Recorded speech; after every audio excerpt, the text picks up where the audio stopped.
Hi, Anthony Mirando, Lead Performance Specialist at Ultra Sports Advantage for Ultra Health System.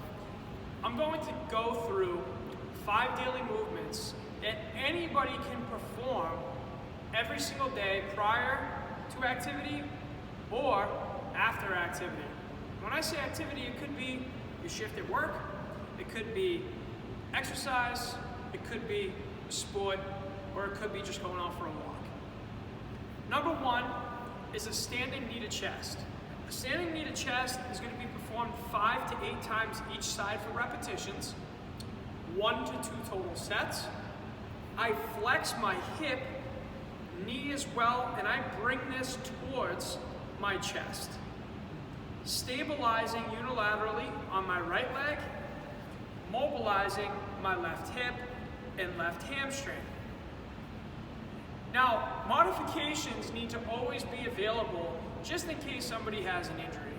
So what do I do for a modification in this case? I use a wall for support, and I can raise my knee to my chest, or I can minimize the range of motion but still continue to try to create an adequate pattern. Exercise number 2 would be a cradle pull. A cradle pull will be performed by crossing one leg over the other, stabilizing on this right side, mobilizing on my left, creating hip flexion and minimal adduction of the hip flexor. And I would repeat this exercise 5 to 8 times, 1 to 2 sets each side. If I'm unable to attain that range of motion, I use the wall for support, and I can either use that wall and lean on it a tad to modify that instability possibly that I have, or I can minimize the range of motion, still creating an adequate movement pattern.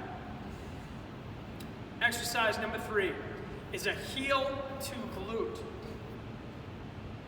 Stabilizing on my right side, mobilizing on my left. I'm going to grab my ankle and bring my heel to my glute, and then I'm going to repeat that again 5 to 8 times, 1 to 2 sets each side. If I'm unable to perform that task, I use the wall. I get a little bit of assistance with that reach, or if I'm unable to reach, I work that range of motion, creating an adequate movement pattern. Exercise number 4 would be a body weight squat. A body weight squat is a bilateral quad dominant exercise that will work A, strength, and then B, mobility. So I can squat through full range of motion if both lower extremities and lower back are healthy. If I'm unable to perform this movement pattern to a full range of motion, I can minimize that range of motion, still working the mobility and strength that I need to incorporate. Or, in turn, I can go back to the wall for support and guide myself when I descend and ascend within that body weight squat. And then the last, exercise number 5, is a wall slide. And a wall slide can also be done, okay, whether it's assisted or unassisted. An assisted version would be here.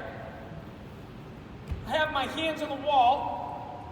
Facing the wall is going to be least demanding than the second way I'm going to show you.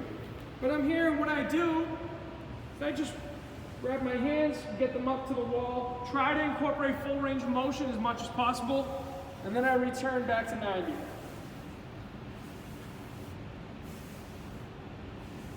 And if I would like to get more demand from a core standpoint with this exercise, then I lean into the wall, I squish a handful of grapes, as you can see that external cue that I'm using, to give myself a nice positive pelvic tilt, and then I take my arms and place them against the wall, and then I work a wall slide this way.